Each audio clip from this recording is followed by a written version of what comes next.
आइए, कौन है जो इनसे कुछ क्वेश्चंस पूछना चाहते हैं? मेरा क्वेश्चन ये है कि जब आपका लाइफ का एक स्ट्रगलिंग फेज था तो उस टाइम पे आपको गिव अप करने का फीलिंग आया होगा, तो उस फीलिंग को हमें कैसे टैकल करना है या फिर आपने कैसे टैकल किया? देखो, जब आपका वाई बहुत क्लियर होता है ना, तो आप गिव अप कभी भी नहीं करते।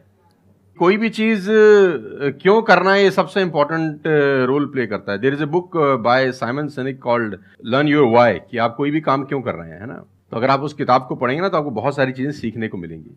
वाई बहुत इंपॉर्टेंट है। मतलब अगर आपका वाई क्लियर है ना, तो कोई भी ऑब्स्टिकल गिराने के बाद, आप गिरने के बाद, नीचे गिरने के बाद आप अपने आप उठ खड़े हो जाते हैं।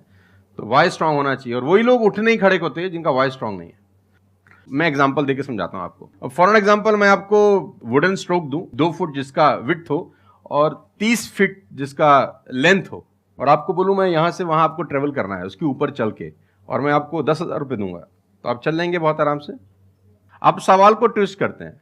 अब उसी फट्टे को मैं 100 माले की 2 बिल्डिंग के बीच में लगा दूं, अब आप चलेंगे? लेकिन मैं अगर आपको अभी भी चलवा दूं तो आप अभी भी चलेंगे। अगर आपको पता हो कि दूसरी बिल्डिंग में आपकी बेटी है और उस बिल्डिंग में आग लग गई है, और मैं आपको 1 रुपया भी नहीं दूंगा, फिर भी आप चलेंगे? बिकॉज आपका वाई क्लियर है।